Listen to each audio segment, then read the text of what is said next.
per the usual, these are depressing pieces. I don't know how to write a happy piece. But this first piece I'm going to read is called, it's from a novel that I sort of finished. It's called What's in the Fabric, and it's really a story about depression, grief, and then also how the character overcomes that. She sort of learns that her mother isn't who she thought she was. Her mother dies at the beginning of the book, and she doesn't expect to find these secrets. Okay. All right, so this is from What's in the Fabric. Wendy came to my mother's house within an hour of my arrival. She would help me make all the arrangement for my mother's funeral. She opened the lock with the key my mother had given her and flung the door wide open. I was sitting on the bottom of the stairs with my head resting against the railing and my mother's pillow pressed up to my chest. It still smelled like her. I stared at a spot on the wall and tried not to think about how death and sinkholes were similar. Both were dark, both happened either gradually or suddenly, both can swallow you whole. I wasn't crying just yet. I was never any good at that. I needed someone else to start crying first, to sign the permission slip. Wendy's eyes were puffy and dark from the stain of tears. I looked away. I didn't want a chain reaction. She was wearing yellow skinny jeans and a teal t-shirt that said Heartbreaker in bold white letters. Multicolored buttons were sewn over her entire purse, including the strap, which was resting across her chest. Her long red hair was piled in a colossal bun at the top of her head. It added at least 2 inches to her already petite figure. She closed the door behind her and walked towards me. "Amelia," she said. "Got here as fast as I could." "Thank you," I said, not meeting her eyes. "How you feeling?" "Like shit," I said, burying my head in the pillow. "So do I." "What do you say we get out of here and I'll buy you a hot fudge brownie sundae," Wendy asked. "I'm not hungry." She sat down next to me and put her hand on my back. "Now look, your mother was my best friend and by far the strongest woman I've known. She'd want you to be the same. She'd want us both to be the same. We're not going to let her down." It sounded like crap, like something you're supposed to say, but I shook my head to appease her. "I still don't want any ice cream," I said. "That's okay," Wendy said. "I'm allergic to ice cream anyway. I break out in fat." The news about my mother came one night right after I'd gotten out of the shower, 1:39 a.m.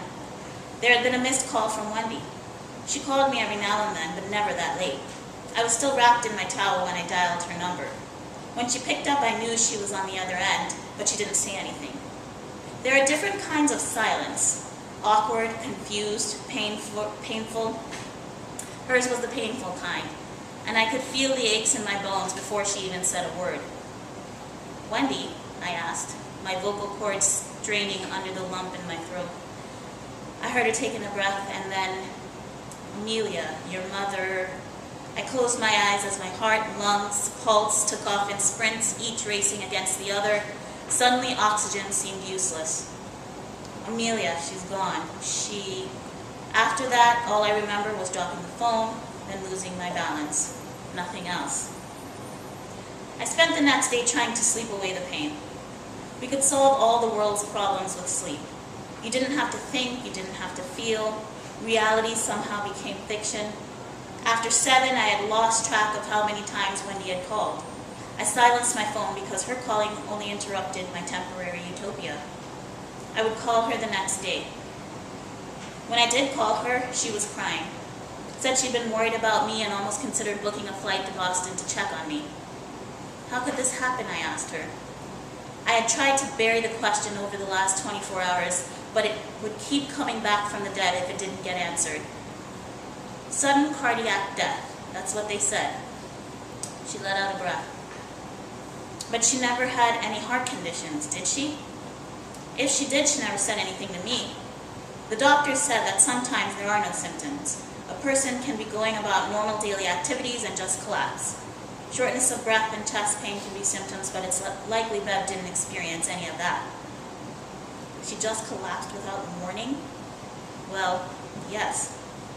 God had decided all by himself that Amelia Stevens would not say goodbye to her mother. I'm sorry for your loss, and she was such a beautiful woman, and what a beautiful service was what they all said. Friends of my mother, co-workers, cousins, aunts, uncles. What was so beautiful, though? Mourning her death was supposed to be beautiful? She was gone, and none of them knew her like I did. They didn't wake up to her chocolate chip pancakes on Sundays, or talk to her about boys, or fight with her for breaking curfew. No, they didn't know her at all. I wanted them out of our house. It was my mother, my house, my grief. I thought of my father then. The piece of shit didn't even come. Alright, so this next one is a flash piece. It's pretty short. Very short. It's called The Truth About Lipstick. When he walks through the door at 2 in the morning, he smells just like her. I've been in bed for hours, staring up at the ceiling and connecting the pieces of popcorn like they are constellations. He's trying to be quiet so he doesn't wake me. He shuffles around looking for his sleep shorts and t-shirt. It's under the pillow, I say. Thanks, hon, didn't mean to wake you, he whispers. Where have you been, I ask, my head still on the pillow, eyes closed. Had to finish up that report I told you about, he says. His voice sounds new now, like I've never heard it before, like he's some stranger I'm meeting for the first time. Finishing a report. What a damn cliche.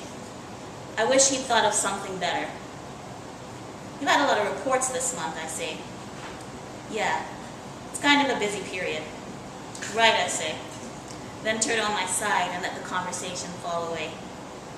I go to sleep so I don't think about it. I want to forget he ever came home late. I want to forget that he doesn't touch me anymore, that he barely looks at me. Tomorrow, I don't want to remember the flips that just took place in the dark shadows of my stomach. But when it is morning, I do remember. I go to pick up his shirt from the floor, put it in the hamper, and there on the collar, shimmery pink lipstick. I know. Thank you.